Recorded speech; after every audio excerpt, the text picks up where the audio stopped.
Good morning students. BA first year second same history की online कक्षा में आप सबका स्वागत है। आज का हमारा चैप्टर है दिल्ली सल्तनत का विघटन एवं पतन। तो आज हम देखेंगे कि दिल्ली सल्तनत का किस प्रकार से विघटन होता है और कैसे पतन होता है। मोहम्मद बिन तुगलक की काल्पनिक योजनाओं की असफलता के बाद दिल्ली सल्तनत का विघटन आरंभ हो गया। प्रताप सिंह ने लिखते हैं कि सामान्यतः विघटन आरंभ होने के बाद किसी राजवंश का अंत होने में अधिक समय नहीं लगता, लेकिन तुगलक वंश के पतन की प्रक्रिया लंबी हुई, क्योंकि इस वंश का जो तीसरा शासक फिरोज इतना उदार और नेक था कि अमीरों को उसके विरुद्ध विद्रोह अथवा षड्यंत्र करने से कोई विशेष लाभ होने की आशा दिखाई नहीं दी। इसलिए फिरोज के लगभग 37 वर्ष के शासनकाल में दिल्ली सल्तनत का विघटन कार्य प्राय स्थगित ही रहा। लेकिन उसके उत्तराधिकारी दिल्ली सल्तनत के विघटन को नहीं रोक सके। 1398 में तैमूर के आक्रमण ने स्थिति को और गंभीर बना दिया। देखते ही देखते मालवा, गुजरात, बंगाल, कश्मीर, मेवाड़, जौनपुर इत्यादि स्वतंत्र राज्य अस्तित्व में आ गए। अंतिम तुगलक सुल्तान महमूद की मृत्यु से उत्पन्न अराजकता का लाभ उठाकर खिलजी खान ने 28 मई 1414 को दिल्ली में सैयद वंश की स्थापना कर दी। उसके उत्तराधिकारियों के दौर में भी विघटन जारी रहा। उसके बाद 19 अप्रैल 1451 को बहलोल लोधी ने सैयद वंश के अंतिम सुल्तान को हटाकर स्वयं दिल्ली का सुल्तान घोषित कर दिया। लोधी वंश ने 1451 से 1526 तक दिल्ली की गद्दी पर शासन किया। उनका राजपूतों से संघर्ष चला। इब्राहिम लोधी के शासनकाल में जहीरुद्दीन बाबर ने भारत पर आक्रमण कर दिया। उसने 1526 में पानीपत के प्रथम युद्ध में इब्राहिम लोधी को हराकर दिल्ली में मुगल वंश की स्थापना कर दी। इस प्रकार 1206 से चले आ रहे दिल्ली सल्तनत का सूर्य 1526 में हमेशा के लिए अस्त हो गया। सबसे पहले सैयद वंश की बात करते हैं। तुगलक वंश के पतन के साथ ही भारत में छोटे छोटे स्वतंत्र राज्यों की स्थापना हो गई। 1414 ईस्वी में खिलजी खान ने दिल्ली में सैयद वंश की स्थापना कर दी और इस वंश के सुल्तानों ने 36 वर्ष तक शासन किया। सबसे पहला खिलजी खान, जिसने जो लोधी सैयद वंश का संस्थापक था, और खिलजी खान के पूर्वज पैगंबर के वंश से संबंध रखते थे। कालांतर में उसके पूर्वज अरब से मुल्तान में आकर बस गए। मुल्तान का सूबेदार मलिक मर्दान खिलजी खान को अपना पुत्र मानता था और अतः मलिक सुलेमान के पुत्र खिलजी खान को प्रसन्न होकर तैमूर ने भारत से लौटते समय सुल्तान लाहौर, दीपालपुर के प्रदेश सौंप दिए और उसने 28 मई 1414 ईस्वी को दौलत खां को हराकर दिल्ली पर अधिकार कर लिया। उसने कई उपाधियां प्राप्त की और उसने गद्दी पर बैठते अपने विश्वास पात्रों को योग्य एवं योग्य व्यक्तियों की उच्च पदों पर नियुक्ति की। उसने जनता के पक्ष में दिल खोलकर धन बांटा। कठिनाइयाँ बहुत थी, लेकिन उसने कठिनाइयों का निवारण भी बड़ी योग्यता से किया। वह बड़ा योग्य शासक था, उदार था। उसने दिल्ली सल्तनत का विस्तार करने के लिए निरंतर सैनिक अभियान किए, परंतु उसे अधिक सफलता नहीं मिल पाई। उसके बाद मुबारक शाह, जिसने 1421 से 1434 तक शासन किया, खिलजी खान की मृत्यु के बाद 20 साल तक शासन किया और उसका पूरा नाम मुइजुद्दीन बदीन अब्दुल फतेह मुबारक शाह उसका पूरा नाम था। उसने अपने नाम का खुतबा पढ़वाया और सिक्के जारी किए। वो सैयद वंश के सुल्तानों में सबसे योग्य था। उसने उसके राज्य में जसरत खोखर तुगान रईस तुगान ने विद्रोह किया और उसने विद्रोह को दबाया और शांति स्थापित की। इसके बाद मोहम्मद शाह 1434 से 1445 ईस्वी तक, ये मुबारक शाह की मृत्यु के बाद उसका भतीजा मोहम्मद शाह गद्दी पर बैठा। वो अयोग्य एवं विलासी शासक सिद्ध हुआ और वह अपने प्रभावशाली वजीर सरवर उल मुल्क के हाथ की कठपुतली बना रहा। सरवर सत्ता पर अधिकार करने का इच्छुक था। उसने शाही कोष, भंडार, शस्त्रागार, भवन, हाथी इत्यादि पर अधिकार कर लिया और अपने सगे संबंधियों को महत्वपूर्ण पद दिए, परंतु कुछ सरदारों ने इस वजीर की हत्या कर दी। इससे सुल्तान महमूद शाह को भी अपनी स्थिति सुधारने का अवसर मिल गया। 1945 में मोहम्मद शाह की मृत्यु हो गई। इसके बाद अलाउद्दीन आलम शाह 1445 से 1450 ईस्वी तक इसने शासन किया। मोहम्मद शाह की मृत्यु के बाद उसका पुत्र अलाउद्दीन गद्दी पर बैठा। उसने आलम शाह की उपाधि धारण की, परंतु वह सैयद वंश का सबसे अयोग्य शासक सिद्ध हुआ। उसके समय दिल्ली सल्तनत सिमट कर दिल्ली शहर तथा उसके आसपास के गांव तक ही सीमित रही। वह चुनौतियों का सामना करने के बजाय उनसे डरकर दिल्ली छोड़कर बदायूं में रहने लगा। परिणाम स्वरूप बहलोल लोधी को शक्ति धारण करने का अवसर प्राप्त हो गया और उसका और उसके विद्रोहियों के बीच में संघर्ष चलता रहा। सुल्तान ने अपने वजीर हमीद खां का वध करने का प्रयत्न किया, परंतु हमीद खान ने बहलोल लोधी को दिल्ली आकर गद्दी पर अधिकार करने का निमंत्रण दिया। उसने 1450 ईस्वी में दिल्ली पर अधिकार कर लिया। बदायूं असाए सुल्तान ने बदायूं को छोड़कर समस्त दिल्ली सुल्तान पर शासन चलाने की अनुमति प्रदान कर दी और 19 अप्रैल 1451 को अपने आप को दिल्ली का वास्तविक शासक घोषित कर दिया। इसके बाद लोधी वंश का आता है दिल्ली के सुल्तानों में 1451 से 1526 ईस्वी तक। लोधी वंश के सुल्तानों ने 1451 से 1526 ईस्वी तक दिल्ली सल्तनत पर शासन किया। इसे प्रथम अफगान साम्राज्य के नाम से भी जाना जाता है। बहलोल लोधी इस वंश के संस्थापक थे। सुल्तान फिरोज तुगलक के समय अनेक अफगान जातियां भारत में आई, जिनमें लोधी, सूर, नियाजी, लोहानी शामिल थे। इन अफगानों में मलिक बहराम नामक व्यक्ति भी था, जो मुल्तान के हकीम मलिक मर्दान दौलत के यहाँ नौकरी करता था। मलिक बहराम के 5 पुत्र थे, जिनमें एक सुल्तान शाह भी था, जिसने खरीज खां ने अपने दरबार में नौकरी प्रदान की। कुछ समय बाद उसे मुल्तान का सूबेदार भी घोषित कर दिया। इस पद पर रहकर सुल्तान ने अपना कार्य ईमानदारी से निभाया, जिसके कारण उसे सरिंद की सूबेदारी भी प्रदान की गई। इसके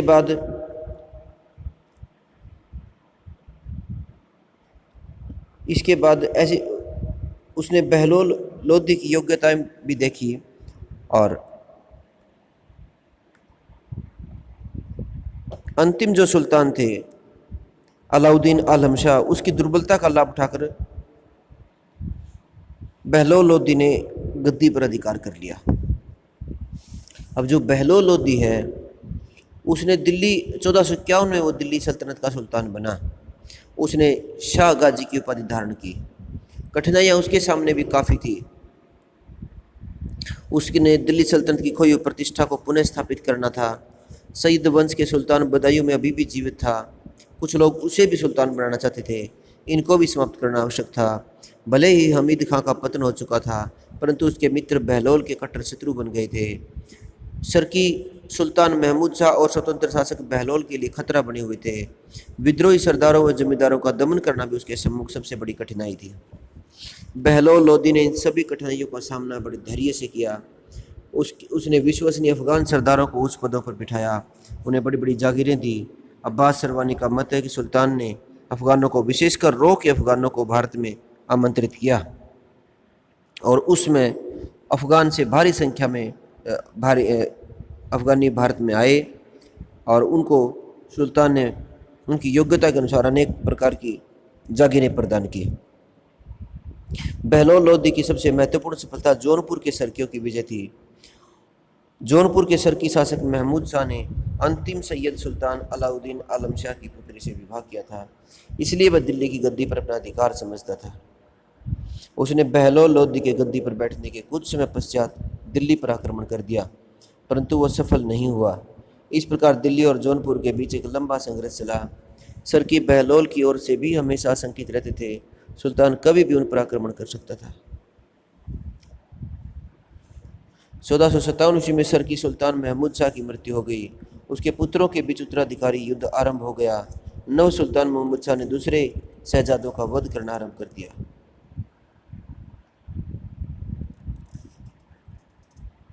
सुल्तान ने जौनपुर के अतिरिक्त सुल्तान बहलोल लोधी ने सिंध में अहमद शाह भट्टी के विरुद्ध अभियान चलाया। सुल्तान ने एक भयंकर युद्ध के पश्चात उसे बंदी बना लिया और मौत के घाट उतार दिया और इसके पश्चात संपूर्ण सिंध को भी दिल्ली सल्तनत में मिला लिया। इसके बाद ग्वालियर का शासक ने भी बहलोल लोधी को काफ़ी टका जो धन था वो बहलोल लोदी को दिया। 38 वर्ष के शासन करने के बाद ग्वालियर से दिल्ली वापस लौटते समय मार्ग में सुल्तान बहलोल लोदी बीमार पड़ गया और जलाली के निकट 1489 में उसकी मृत्यु हो गई।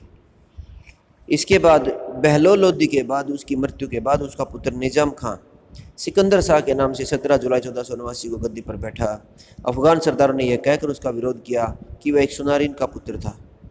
कुछ सरदार बारबक शाह को सुल्तान बनाना चाहते थे, तो कुछ बहलोल के ज्येष्ठ पुत्र ख्वाजा वायजीद के पुत्र को आजम हुमायूं को गद्दी पर बिठाना चाहते थे। इसके अलावा बहलोल के चचेरे भाई ईसा खान ने भी सिकंदर लोदी को सुल्तान मानने से इनकार कर दिया। सहयोगियों की सहायता से सिकंदर लोदी सुल्तान बनने में सफल रहा। उसने सुल्तान बनते ही समर्थक और अनुयायियों को उचित पदों पर देकर संतुष्ट किया और दिल्ली सल्तनत को सुदृढ़ करने के प्रयास किए। सिकंदर लोदी की जो सफलताएं थी, उसने हुसैन शाह सरकी से युद्ध किया। हुसैन शाह सरकी जौनपुर से बिहार में निवास करने लगा था और अपने खोए हुए साम्राज्य को प्राप्त करना चाहता था। उसने बारबक शाह के साथ समझौता किया, परंतु सिकंदर लोदी ने बड़ी योग्यता से काम लिया और बारबक शाह को हराकर अपनी अधीनता स्वीकार करने को मजबूर कर दिया। परंतु जल्द ही सिकंदर लोदी उसके व्यवहार से क्रुद्ध हो गया और उसे अहमद खां और अमर शाह सिरवानी की देखरेख में बंदी बना लिया। और फिर सिकंदर लोदी ने 1495 में हुसैन शाह को हराकर संपूर्ण बिहार पर अधिकार कर लिया। इसके बाद ग्वालियर के विरुद्ध अभियान। सिकंदर लोदी ने सरकी का दमन करने के बाद 1492 में वो ग्वालियर पहुंचा और ग्वालियर पहुंचने के बाद सुल्तान ने ग्वालियर के शासक से संघर्ष मोल लेना उचित नहीं समझा। उसने ख्वाजा मोहम्मद कुर्बान फार्मूली को एक घोड़ा और खिलत के साथ मान सिंह के पास भेजा, जिन्हें उसे स्वीकार कर लिया। मान सिंह ने भी अपने भतीजे को 1000 घुड़सवारों से सुल्तान को संतुष्ट करने के लिए भेजा। इसके अलावा सरकी की विजय के बाद भी उसने कुछ उपहारों सुल्तान की सेवा में भेजे थे, परंतु उपहार ले जाने वाले सेवक निहाल सिंह ने सिकंदर लोदी को अपना जबान दराजी से नाराज कर दिया। परिणामस्वरूप सुल्तान ने 22 जनवरी 1504 को सर्वप्रथम ग्वालियर के कर्द राज्य धौलपुर पर आक्रमण कर लिया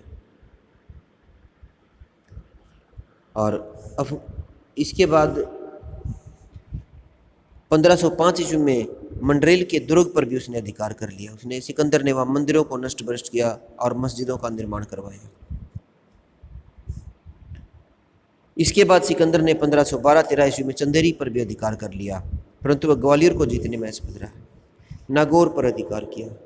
1509 में सुल्तान ने नागौर के गृह युद्ध में हस्तक्षेप किया, परंतु वहाँ के शासक मोहम्मद खान ने सुल्तान की अधीनता स्वीकार कर ली। उसने सुल्तान के नाम का खुतबा पढ़वाया, सिक्कों पर भी उसका नाम जारी करवा दिया। सुल्तान ने रणथंबोर पर भी अधिकार करने का प्रयास किया, लेकिन वो सफल नहीं हो सका।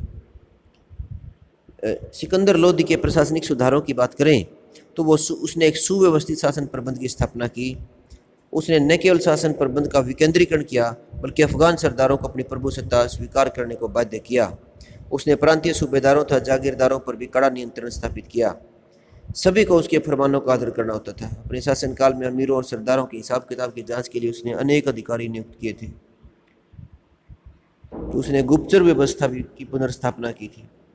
उसने पूरे साम्राज्य में गुप्तचरों का जाल बिछा दिया, जिससे सभी भागों की सूचनाएं उसे प्राप्त होने लगी। उसने जनता को सस्ते दामों पर वस्तुएं उपलब्ध कराई। सिकंदर लोदी ने निष्पक्ष न्याय व्यवस्था की पर बल दिया। वह अपराधियों को कठोर दंड देता था। वह उलेमा की सहायता से स्वयं न्याय करता था। उसके स्वयं कानून एवं दंड कठोर थे, परंतु सुल्तान उदार था। ईद, आशूरे, पैगंबर के जन्मदिन इत्यादि के अवसर पर वह कुछ अपराधियों को जांच पड़ताल के पश्चात रिहा कर देता था। सिकंदर लोदी ने राजस्व विभाग का भी पुनर्गठन किया। उसने अनेक करों को, अनावश्यक करों को हटाया और कृषि का भी विकास किया। उसने समस्त कृषि भूमि की पैमाइश भी करवाई और इसके लिए उसने 30 गज का सिकंदरी गज भी उसने प्रचलित किया। इसके बाद उसकी जो धार्मिक नीति थी, सिकंदर लोदी एक कट्टर सुन्नी मुसलमान था। उसने हिंदुओं के प्रति कठोर नीति अपनाई।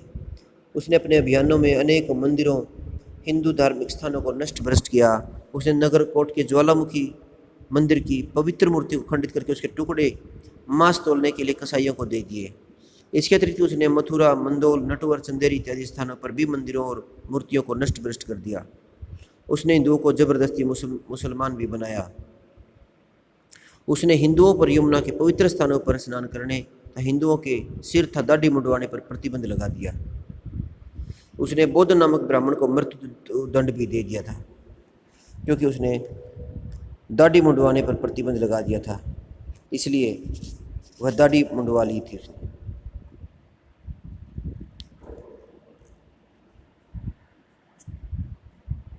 इसके बाद इब्राहिम लोदी यानी जो सिकंदर लोदी था, वह 21 नवंबर 1517 को एक बीमारी से आगरा में उसकी मृत्यु हो गई। इब्राहिम लोदी उसके बाद शासक बना। सिकंदर लोदी की मृत्यु के बाद ख्वाजा निजामुद्दीन अहमद के अनुसार अमीर तथा उच्च अधिकारियों ने सिकंदर के दोनों पुत्रों इब्राहिम और जलाल को अलग अलग गद्दी पर बैठाने का निर्णय लिया। उन्होंने निश्चित किया कि इब्राहिम का दिल्ली के राज्यारोहण हो और जौनपुर की सीमा तक उसके अधीन रहे, और जौनपुर में जलाल को गद्दी पर बिठाया जाए। ऐसा करके वे उत्तराधिकारी संघर्ष को रोकना चाहते थे। यद्यपि इब्राहिम को यह निर्णय स्वीकार नहीं था, और परंतु षड्यंत्र की आशंका को देखते उसने अमीरों के निर्णय को मान लिया। दोनों शहजादों का अलग अलग राज्याभिषेक हुआ, परंतु इब्राहिम लोदी ने जलाल के अमीरों को अपनी तरफ मिला लिया, और इसके पश्चात 29 दिसंबर 1517 को अपना दूसरा राज्याभिषेक कराया। इसके बाद इब्राहिम लोदी ने जलाल को पकड़कर हांसी के दुर्ग में भेज दिया और अपने समर्थकों के परामर्श से उसका वध कर दिया। उसके बाद ग्वालियर की विजय। इब्राहिम लोदी ने अपने पिता के अधूरे कार्य को पूरा करने के लिए ग्वालियर पर आक्रमण करने का निर्णय लिया। यह घटना उस समय की है जब इब्राहिम अपने भाई जलाल खां का पीछा कर रहा था। इस समय उसने 30,000 घुड़सवारों और 350 हाथियों की एक शक्तिशाली सेना ग्वालियर के किले को जीतने के लिए भेज दी, और इसी समय ग्वालियर के राजा की मृत्यु हो गई। इसी बीच आजम हुमायूं सरवाणी ने किले को घेर लिया और उस पर विजय प्राप्त कर ली। राजा मान सिंह के उत्तराधिकारी विक्रमादित्य ने विवश होकर इब्राहिम लोदी से संधि कर ली, और जिसके अनुसार ग्वालियर का दुर्ग सुल्तान के हवाले कर दिया। इसके बाद मेवाड़ से युद्ध। राणा सांगा मेवाड़ का शासक था। वह महत्वाकांक्षी व्यक्ति था। उसने उत्तर में अपना राज्य वयान तक बढ़ा लिया था। अब उसकी नज़र दिल्ली और आगरा पर लगी हुई थी। ऐसी स्थिति में उसका इब्राहिम लोदी से युद्ध अनिवार्य था। 1517 में इब्राहिम लोदी ने 30,000 घुड़सवार 300 हाथी की सेना के साथ मेवाड़ पर आक्रमण कर दिया। खतौली नामक स्थान पर भयंकर युद्ध हुआ, और इस युद्ध में राणा सांगा का एक हाथ भी कट गया और उसके एक पैर में तीर भी लगा था। फिर भी उसकी सेना ने इब्राहिम लोदी की फौजों को मार भगाया। इब्राहिम लोदी ने अपने बड़े भाई जलाल खां को पकड़ने के बाद अपनी हार का बदला लेने के लिए मियाँ माखन के अधीनता में एक शक्तिशाली सेना फिर मेवाड़ भेज दी, और उसकी सहायता के लिए कुछ अमीर भी भेज दिए। धौलपुर के निकट राजपूतों और अफगानों में भी युद्ध हुआ। इस युद्ध में राजपूतों ने इब्राहिम लोदी की सेनाओं को हरा दिया। अब सुल्तान स्वयं सेना लेकर के मेवाड़ पहुंचा, और दोनों सेनाओं में एक बार फिर युद्ध हुआ, लेकिन निर्णायक विजय अब भी नहीं हुई। इसी बीच राणा सांगा ने चंदेरी के किले पर अधिकार कर लिया। इसके बाद अफगानों का विद्रोह। इब्राहिम लोदी ने अपने अमीरों तथा मलिकों के साथ अच्छे संबंध स्थापित किए। उसके अनेक अफगान सरदारों ने विद्रोह कर दिया। उनके प्रति उसने कठोरता का नीति अपनाई। और इसके बाद पानीपत का प्रथम युद्ध। बाबर के पानीपत के युद्ध से पहले भारत पर 1519 से 1525 ईस्वी तक 5 आक्रमण किए। बाबर ने 1525 में वह पंजाब को जीतने में सफल हो गया। इसके बाद वह 12 अप्रैल 1526 को पानीपत के मैदान पहुंचा, जहां इब्राहिम लोदी पहले ही सेना से डेरा डाले हुए था। इतिहासकारों का मत है कि इस समय बाबर की सेना में 25,000 सैनिक थे। दूसरी ओर इब्राहिम की सेना में 50,000 सैनिक और 1,000 हाथी थे। पानीपत पहुंचने के बाद बाबर ने वैज्ञानिक ढंग से युद्ध की व्यूह रचना रची, और 21 अप्रैल 1526 को उसने इब्राहिम की सेनाओं पर आक्रमण करने का आदेश दे दिया। मुगल सेनाओं ने दोपहर तक अफगान सेनाओं को बुरी तरह हराकर इब्राहिम लोदी को परिवार सहित मौत के घाट उतार दिया, और इस प्रकार दिल्ली सल्तनत के खंडरों पर मुगल साम्राज्य की स्थापना हो गई। दूसरी ओर एक जौनपुर राज्य के बारे में पढ़ेंगे। जौनपुर उत्तरी भारत में एक महत्वपूर्ण राज्य था। इसकी स्थापना फिरोज शाह तुगलक ने की थी। 1394 में मोहम्मद तुगलक द्वितीय ने ख्वाजा जहान को मलिक उश शर्क यानी पूर्व को स्वामी की उपाधि प्रदान की थी। इन दिनों सुल्तान सल्तनत पतन की ओर थी, दिल्ली सल्तनत, और 1338 में तैमूर ने दिल्ली पर आक्रमण कर दिल्ली को तहस नहस कर दिया। इस स्थिति का लाभ उठाकर ख्वाजा जहान के दत्तक पुत्र ने 1399 में मुबारक शाह शरक का नाम से अपने आप को स्वतंत्र घोषित कर दिया। उसने अलीगढ़ से लेकर बिहार तक तिरहुत प्रदेश तक के क्षेत्र पर अपना प्रभुत्व स्थापित कर लिया और जौनपुर में उसने अपने नाम का खुतबा पढ़वाया। उसने सिक्के भी जारी किए। 1400 में जब उसका छोटा भाई इब्राहिम गद्दी पर बैठा, उसने 40 वर्ष तक शासन किया। उसने दिल्ली के सुल्तान महमूद शाह तुगलक के आक्रमण का सामना भी करना पड़ा। सेनाओं ने कन्नौज पर अधिकार कर लिया था। हालांकि सरकी ने 1406 में इस पर पुनः अधिकार कर लिया था। वह एक योग्य एवं शक्तिशाली शासक था। उसने जौनपुर में अनेक भवनों, मस्जिदों, बागों का निर्माण करवाया। इसके बाद सिकंदर लोदी ने जौनपुर को अपनी दिल्ली सल्तनत में मिला लिया था। इसके बाद एक और रियासत थी, राज्य था, जिसे हम कश्मीर के नाम से जानते हैं। 1339 में शमसुद्दीन शाह ने कश्मीर में स्वतंत्र राज्य की स्थापना की। उसका वास्तविक नाम शाह मिर्जा था। वह कश्मीर के हिंदू शासक उदय देव के पास नौकरी करता था। उसने अपनी योग्यता से शक्ति ग्रहण कर ली और उदयन की मृत्यु के बाद उसके उत्तराधिकारी को गद्दी से उठाकर 1339 में स्वयं सत्ता प्राप्त कर ली। शमसुद्दीन शाह के नाम से शासन चलाना उसने आरंभ कर दिया। उसने 10 वर्ष के शासनकाल में राज्य में शांति स्थापित की। उसने कृषि, व्यापार, वाणिज्य का विकास किया और 1394 में उसकी मृत्यु हो गई। उसके बाद उसके चारों पुत्र जमशेद, अलाउद्दीन, शिहाबुद्दीन तथा कुतुबुद्दीन ने 1389 तक कश्मीर पर शासन किया। उसकी मृत्यु के बाद सिकंदर शाह कश्मीर की गद्दी पर बैठा। वह भी शक्तिशाली शासक था। उसने दरबार में ईरान, अरब, मेसोपोटामिया के विद्वानों को संरक्षण दिया। उसी समय तैमूर ने भारत पर आक्रमण किया, परंतु कश्मीर उसके षड्यंत्र का तांडव का शिकार होने से बच गया। सिकंदर शाह एक कट्टर सुन्नी मुसलमान था। उसने हिंदुओं पर अत्याचार किए। उसने ब्राह्मणों को इस्लाम धर्म स्वीकार करने अथवा कश्मीर छोड़ने का आदेश दे दिया था। उसने अनेक मंदिरों को तोड़वाया। बाद में उसके उत्तराधिकारी ज़्यादा योग्य नहीं थे और धीरे धीरे वहाँ उसने महाभारत काल और कल्हण की राजतरंगिणी नामक पुस्तकों का फारसी में भी अनुवाद करवाया। उसने मदरसों की भी स्थापना करवाई और योग्य शिक्षकों की नियुक्ति की। वह संगीत में भी रुचि लेता था और उसने कश्मीर का अकबर और बडशाह कहकर पुकारा जाता था। 1470 में उसकी मृत्यु हो गई। इसके बाद कश्मीर राज्य का पतन हो गया। इसी लेसन का जो बचा हुआ कुछ पार्ट है दिल्ली सल्तनत का विघटन, उसे हम बाद में करेंगे और उसका पतन करेंगे अगली वीडियो में। तब तक के लिए धन्यवाद।